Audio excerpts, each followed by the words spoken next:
السلام علیکم ورحمۃ اللہ وبرکاتہ۔ آپ تمام احباب کا آپ کے اپنے YouTube channel Urdu learning zone میں استقبال ہے۔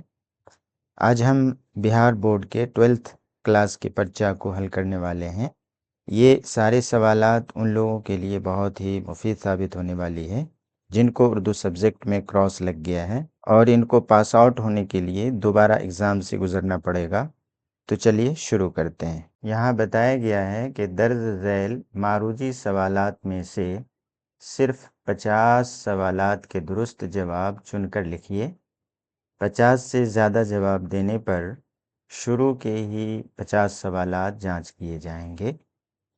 اسی ہدایت کے مطابق ہمیں پرچہ کو حل کرنا ہے۔ ہمیں صرف 50 سوالات کے جواب دینے ہیں۔ اس پرچے کے اندر 100 سوال ہیں۔ ہم تمام سوالات کو حل کریں گے تاکہ آپ ہر سوالات کے جوابات اچھے سے سمجھ سکیں۔ پہلا سوال ہے کہ میر امن کا تخلص کیا تھا؟ آپشنز ہیں افوس، امان، انشا یا لطف۔ تو اس سوال کا صحیح جواب ہو جائے گا میر امن کا تخلص جو ہے لطف ہے، اور اس کا یہ صحیح اور درست جواب ہے۔ آگے بڑھتے ہیں۔ اگلا سوال ہے کہ اردو کی پہلی ادبی داستان کی نشاندہی کیجیے۔ سوال کو اچھے سے ریڈ کرنا ہے اور جواب دینے کی کوشش کرنی ہے۔ آپشنز ہیں فسانہ عجائب، سبرس، باغ و بہار اور فسانہ آزاد۔ اس سوال کا درست جواب ہو جاتا ہے ہمارا دوسرا، یعنی سبرس۔ اگلا سوال کیا ہے کہ داستان سبرس کے مصنف کون ہیں؟ ولی دکنی، رجب علی بیگ سرور، ملا وجہی یا رتن ناتھ سرشار۔ اس سوال کا درست جواب ہو جاتا ہے ہمارا تیسرا، یعنی ملا وجہی۔ اگلا سوال ہے کہ اردو میں مختصر افسانے کی صنف کہاں سے آئی؟ یہ ہمارا سوال ہے۔ آپشنز ہیں عربی سے، فارسی سے، مغرب سے یا یونان سے۔ بتائیے اردو میں مختصر افسانے کی صنف یعنی یہ قسم جو ہے سب سے پہلے کہاں سے آئی؟ تو اس کا صحیح اور درست جواب ہو جاتا ہے ہمارا تیسرا، یعنی مغرب سے۔ بڑھتے ہیں اگلے سوال کی طرف۔ ٹوبہ ٹیک سنگھ کا اصل نام بتائیے۔ یہ بہت ہی اہم سوال ہے اور ایگزام کے اندر یہ سوال جو ہے بار بار پوچھا جاتا ہے۔ ویسے تو سارے سوالات ہی اہم ہوتے ہیں، لیکن کچھ سوال ایسے ہوتے ہیں جو بار بار ریپیٹ کیا جاتا ہے ایگزام کے اندر۔ بتائیے ٹوبہ ٹیک سنگھ کا اصل نام بتائیے۔ آپشنز ہیں ارجن سنگھ، بشن سنگھ، ہری سنگھ یا فضل الدین۔ اس کا درست جواب ہو جاتا ہے ہمارا دوسرا، یعنی بشن سنگھ۔ اگلا سوال ہے کہ مختصر افسانے کی داغ بیل کا صحرا کس کے سر ہے؟ آپشنز ہیں پریم چند، بیدی، سعادت حسن منٹو یا سجاد حیدر یلدرم۔ اس کا درست جواب ہو جاتا ہے ہمارا پہلا، یعنی پریم چند مختصر افسانے کا جو ہے صحرا انہی کے سر ہے۔ آگے بڑھتے ہیں۔ اگلا سوال ہے کہ ترقی پسند تحریک کا باضابطہ آغاز کب ہوا؟ یعنی ترقی پسند تحریک کا باضابطہ آغاز کس سن میں ہوا؟ ہمارے آپشنز ہیں 1936، 1932، 1934 یا 1940۔ تو اس کا صحیح درست جواب ہو جاتا ہے ہمارا پہلا، یعنی 1936 عیسوی۔ اگلا سوال ہے کہ سعادت حسن منٹو کی وفات کب ہوئی؟ یہ ہمارا سوال ہے۔ آپشنز ہیں 1955، 1956، 1957 یا 1954۔ تو بتائیے سعادت حسن منٹو کی وفات کب ہوئی، کس سن میں ہوئی؟ اس کا صحیح اور درست جواب ہو جاتا ہے پہلا، یعنی 1955 عیسوی۔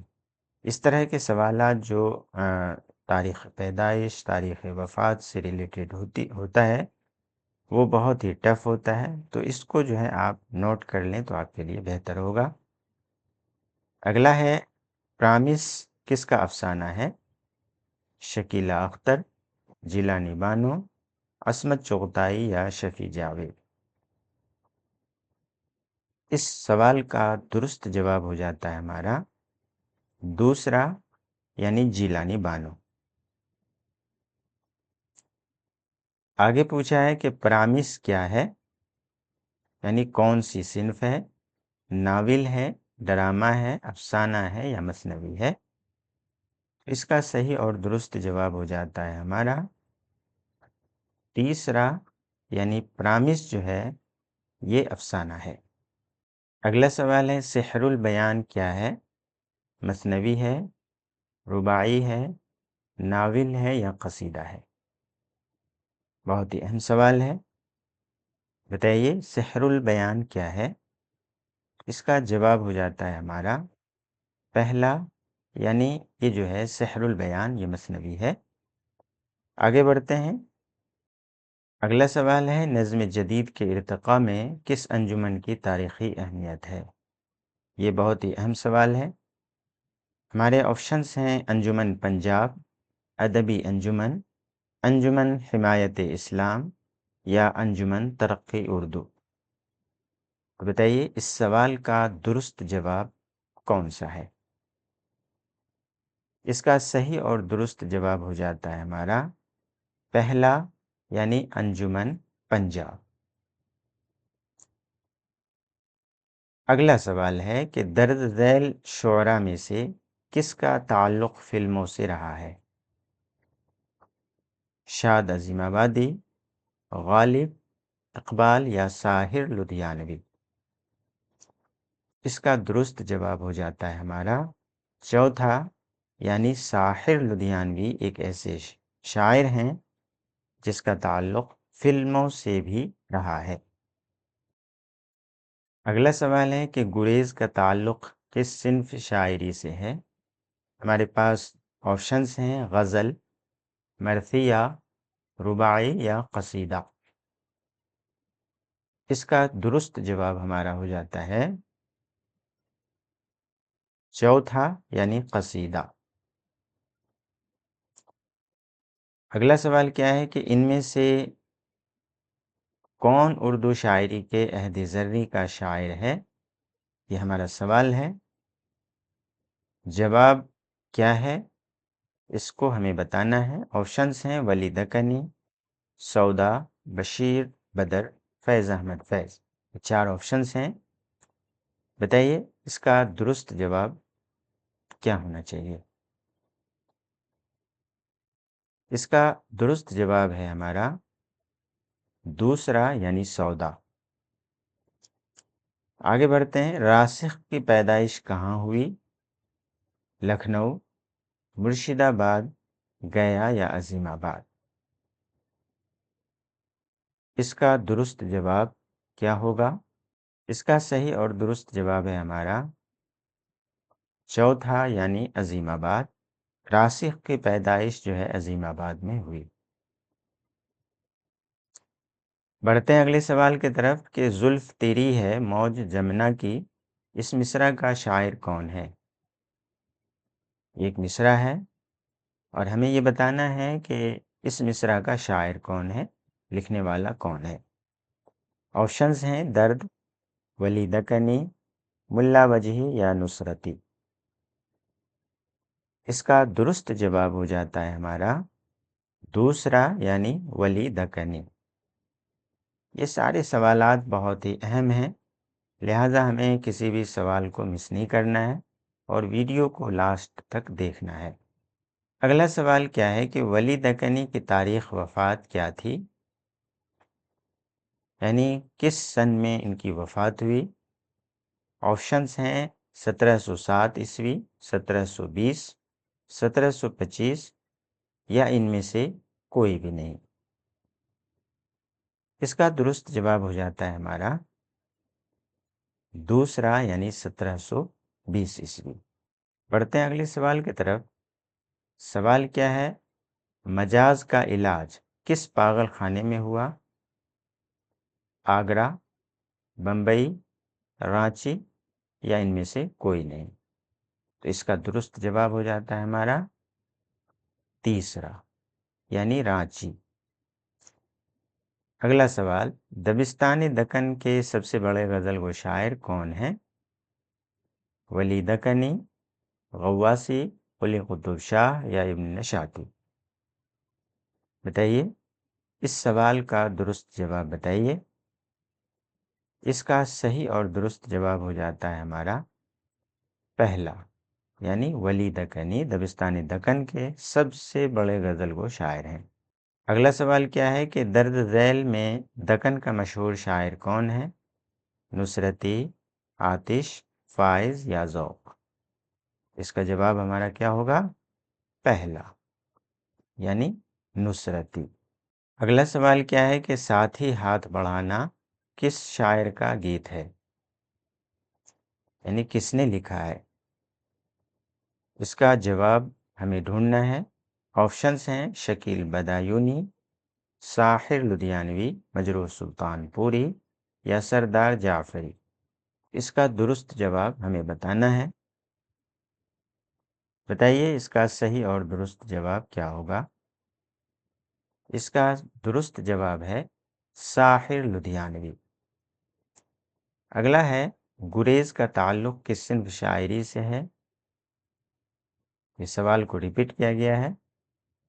غزل، قصیدہ، مرثیہ یا رباعی؟ اس کا جواب ہمیں بتانا ہے۔ اس سے پہلے آپ کو بتایا گیا ہے گریز کا تعلق جو ہے قصیدہ سے ہے۔ اگلا سوال ہے، ایسی نظم کو کیا کہتے ہیں جس میں کسی کی تعریف بیان کی جاتی ہے؟ قطع، مرثیہ، مثنوی یا قصیدہ؟ بتائیے، اس نظم کو ہم کیا کہتے ہیں جس میں کسی کی تعریف بیان کی جاتی ہے؟ اس کا درست جواب ہو جائے گا ہمارا، اس کو ہم قصیدہ کہتے ہیں۔ اگلا ہے، سودا کس حیثیت سے مشہور ہے؟ مرثیہ گو کی حیثیت سے، غزل گو کی حیثیت سے، رباعی گو یا قصیدہ گو کی حیثیت سے؟ اس کا درست جواب ہو جاتا ہے ہمارا سودا جو ہے قصیدہ گو ہیں، اور قصیدہ گو کی حیثیت سے یہ مشہور ہیں۔ اگلا سوال ہے کہ نذیر احمد کس مشہور شخصیت کے استاد تھے؟ عظیم بیگ، عبداللہ بیگ، فرحت اللہ بیگ یا حشمت اللہ بیگ؟ اس کا درست جواب ہو جاتا ہے ہمارا تیسرا، یعنی فرحت اللہ بیگ۔ نذیر احمد کس مشہور شخصیت کے استاد تھے؟ تو فرحت اللہ بیگ کے۔ اگلا سوال، نذیر احمد کی کہانی کا تعلق کس صنف ادب سے ہے؟ مقالہ، افسانہ، خاکہ یا انشائیہ؟ اس کا درست جواب ہمیں بتانا ہے، تو بتائیے اس کا درست جواب کیا ہے؟ اس کا درست جواب ہو جائے گا تیسرا، یعنی خاکہ۔ اگلا سوال ہے کہ اردو کا پہلا خاکہ نگار کون ہے؟ مولوی ذکاء اللہ، مولوی عبدالحق فرحت اللہ بیگ یا مولوی عبدالصمد؟ اس کا درست جواب ہو جاتا ہے تیسرا، فرحت اللہ بیگ۔ اگلا سوال ہے کہ غدر کے واقعات کو افسانوی اور ناولوں کی شکل میں کس نے پیش کیا؟ پریم چند نے، حالی نے، خواجہ حسن نظامی نے یا ڈپٹی نذیر احمد نے؟ بتائیے اس کا درست جواب کون سا ہے؟ اس کا درست جواب ہو جائے گا چوتھا، یعنی ڈپٹی نذیر احمد نے غدر کے واقعات کو افسانوی اور ناولوں کی شکل میں پیش کیا۔ مصور فطرت اردو کے کس نثر نگار کو کہا جاتا ہے؟ مصور فطرت اردو کے کس نثر نگار کو کہا جاتا ہے؟ آپشنز ہیں خواجہ حسن نظامی، سر سید احمد خان، رتن ناتھ سرشار یا راشد الخیری؟ تو اس سوال کا درست جواب ہو جائے گا ہمارا پہلا، یعنی خواجہ حسن نظامی۔ اگلا سوال ہے کہ مولانا آزاد پہلی بار کس عمر میں کانگریس کے صدر ہوئے؟ آپشنز ہیں 35 سال، 40 سال، 42 سال یا 45 سال کی عمر میں۔ تو اس سوال کا درست جواب ہو جاتا ہے ہمارا پہلا، یعنی 35 سال کی عمر میں مولانا آزاد پہلی بار جو ہے کانگریس کے صدر ہوئے۔ اگلا سوال ہے کہ مولانا آزاد کس ملک میں پیدا ہوئے؟ اس کا جواب ہمیں بتانا ہے، ہندوستان میں، پاکستان میں، سعودی عرب میں یا بنگلہ دیش میں۔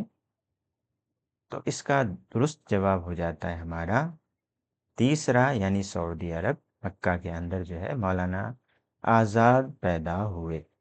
اگلا سوال ہے اردو کی پہلی خود نوشت کا نام بتائیے۔ اعمال نامہ، کالا پانی، اپنی تلاش میں یا ابھی سن لو مجھ سے۔ بتائیے اس سوال کا درست جواب ہمارا کون سا ہے؟ اس کا درست جواب ہو جائے گا ہمارا دوسرا، یعنی کالا پانی۔ اگلا سوال، احسان دانش کی تحریر کا تعلق کس نثری صنف سے ہے؟ یہ سوال ہے ہمارا۔ آپشنز ہیں سوانح، خود نوشت، خاکہ یا تنقید۔ اس کا درست جواب ہو جاتا ہے ہمارا دوسرا، یعنی خود نوشت۔ بڑھتے ہیں اگلے سوال کی طرف۔ سوال کیا ہے کہ فسانہ عجائب کیا ہے؟ افسانہ ہے، داستان ہے، ناول ہے یا مثنوی ہے؟ بتائیے فسانہ عجائب کیا ہے؟ اس کا درست جواب کیا ہے؟ اس کا درست جواب ہو جاتا ہے ہمارا دوسرا، یعنی فسانہ عجائب جو ہے یہ داستان ہے۔ اگلا ہے رجب علی بیگ سرور کہاں کے باشندہ تھے؟ یہ ہمارا سوال ہے۔ آپشنز ہیں لکھنؤ، الہ آباد، علی گڑھ یا کانپور۔ بتائیے رجب علی بیگ سرور کہاں کے باشندہ تھے؟ اس کا جواب ہو جائے گا پہلا، یعنی لکھنؤ۔ اگلا سوال، فسانہ آزاد میں کہاں کی معاشرت پیش کی گئی ہے؟ آپشنز ہیں لکھنؤ، دہلی، حیدرآباد یا عظیم آباد۔ اس کا درست جواب ہو جاتا ہے ہمارا یعنی لکھنؤ۔ فسانہ آزاد میں لکھنؤ کی معاشرت، وہاں کی رہن سہن، وہاں کا کلچر کو پیش کیا گیا ہے۔ اگلا سوال ہے کہ عود ہندی کے علاوہ غالب کے خطوط کے دوسرے مجموعہ کا نام کیا ہے؟ یہ ہمارا سوال ہے اور ہمیں بتانا ہے کہ عود ہندی کے علاوہ غالب کے خطوط کے دوسرے مجموعے کا نام کیا ہے؟ تو اس کا جواب ہو جائے گا تیسرا، یعنی اردو معلی۔ غالب کے دو مشہور خطوط ہیں، پہلا ہے عود ہندی اور دوسرا ہے اردو معلی۔ اگلا سوال ہے کہ مرزا غالب کی وفات کب ہوئی؟ بہت ہی اہم سوال ہے۔ ہمارے آپشنز ہیں 1868 میں، 1870، 1869 یا 1867۔ بتائیے مرزا غالب کی وفات کب ہوئی؟ یہ سوال جو ہے لگ بھگ ہر ایگزام کے اندر پوچھا جاتا ہے۔ تو بتائیے ہمارا درست جواب کون سا ہے؟ اس کا درست جواب ہو جائے گا ہمارا تیسرا، یعنی 1869 میں جو ہے مرزا غالب کی وفات ہوئی۔ اگلا سوال ہے کہ ان میں سے کون سی نظم علی سردار جعفری کی ہے؟ ہمارے پاس آپشنز ہیں میرا سفر، سفر نامہ، میرا گھر یا جستجو۔ اس سوال کا درست جواب ہو جاتا ہے ہمارا پہلا، یعنی میرا سفر۔ اگلا ہے ملا وجہی کا تعلق کہاں سے ہے؟ دکن سے، لاہور سے، دلی سے یا کولکتہ سے؟ اس کا درست جواب ہو جاتا ہے ہمارا پہلا، یعنی ملا وجہی کا تعلق جو ہے دکن سے ہے۔ اگلا سوال ہے کہ مجاز کا پورا نام کیا ہے؟ اسرار الحق، انصار الحق، ابرار الحق یا انوار الحق؟ اس کا درست جواب ہو جاتا ہے ہمارا پہلا، یعنی مجاز کا پورا نام جو ہے اسرار الحق مجاز ہے، لہذا ہمارا صحیح درست جواب کیا ہو جائے گا؟ پہلا۔ اگلا سوال ہے کہ جوش کی خود نوشت کی نشاندہی کیجیے۔ آپشنز ہیں روح ادب، یادوں کی بارات، نقش و نگار یا قطرہ و قلزم۔ اس کا درست جواب ہو جاتا ہے ہمارا دوسرا، یعنی یادوں کی بارات۔ بڑھتے ہیں اگلے سوال کی طرف۔ سوال ہے کہ درج ذیل میں سے کون سی نظم جوش ملیح آبادی کی ہے؟ ٹھیک ہے، یہ چار آپشنز ہیں، ایک ہے آوارہ، دوسرا ہے کامل انقلاب، دوسرا ہے خواب، اور تیسرا ہے شکست زندہ کا خواب۔ ٹھیک ہے، بتائیے کہ ان میں سے کون سی نظم جوش ملیح آبادی کی ہے؟ اس کا درست جواب ہو جاتا ہے ہمارا چوتھا، یعنی شکست زندہ کا خواب۔ اگلا سوال ہے کہ میر انیس کی وفات کب ہوئی؟ اس طرح کے سوالات بہت ہی اہم ہوتے ہیں، اس کو نوٹ کرنے سے آپ کو زیادہ فائدہ ہوگا۔ ہمارے پاس آپشنز ہیں 1870، 1872، 1873 یا 1874۔ یہ چار آپشنز ہیں، بتائیے میر انیس کی وفات کب ہوئی؟ تو اس کا جواب ہو جاتا ہے ہمارا چوتھا، یعنی 1874 عیسوی میں میر انیس کی وفات ہوئی۔ اگلا سوال ہے کہ مرثیہ کے لیے پہلی بار مسدس کی ہیئت کس نے اختیار کی؟ یہ سوال ہے، اور اس کے آپشنز ہیں میر تقی میر، انیس، سودا اور دبیر۔ بتائیے مرثیہ کے لیے پہلی بار مسدس کی ہیئت کس نے اختیار کی؟ بتائیے اس کا صحیح اور درست جواب ہمارا کون سا ہے؟ اس کا صحیح اور درست جواب ہو جائے گا ہمارا چوتھا، یعنی دبیر۔ اگلا ہے مرثیہ نو سرہار کب لکھی گئی؟ آپشنز ہیں 1502، 1504، 1505 یا 1503۔ اس کا درست جواب ہو جاتا ہے ہمارا چوتھا، یعنی 1503 عیسوی۔ اگلا ہے عطا کاکوی کی کون سی نظم آپ کے نصاب میں شامل ہے؟ غم ارشد، غم راشد، غم رشد یا غم مرشد؟ تو اس کا درست جواب ہو جاتا ہے ہمارا پہلا، یعنی غم ارشد۔ اگلا سوال ہے کہ درج ذیل میں خلیل الرحمن اعظمی کی تصنیف کون ہے؟ چار آپشنز ہیں ہمارے پاس، اردو ادب کی تاریخ، ترقی پسند شاعری، نیا ادب، یا اردو میں ترقی پسند ادبی تحریک۔ یہ چار آپشنز ہیں، ہمیں بتانا ہے کہ خلیل الرحمن اعظمی کی تصنیف ان میں سے کون سی ہے؟ تو اس کا جواب ہو جاتا ہے ہمارا چوتھا، اردو میں ترقی پسند ادبی تحریک۔ آخری سوال ہے اکبر الہ آبادی کو خان بہادر کے خطاب سے کب نوازا گیا؟ ہمارے پاس آپشنز ہیں 1895، 1898، 1897 یا 1896۔ تو اس کا درست جواب ہو جاتا ہے ہمارا 1898۔ اس ویڈیو میں آپ کو صرف 50 سوال کے جوابات بتائے گئے ہیں، اگلی ویڈیو میں اگلے 50 سوال کے جواب آپ کو بتائے جائیں گے۔ امید ہے کہ یہ ویڈیو آپ کو پسند آئی ہو، اگر پسند آئی ہو تو لائک، شیئر، سبسکرائب ضرور کیجیے گا۔ ملتے ہیں اگلی ویڈیو میں، تب تک کے لیے خدا حافظ۔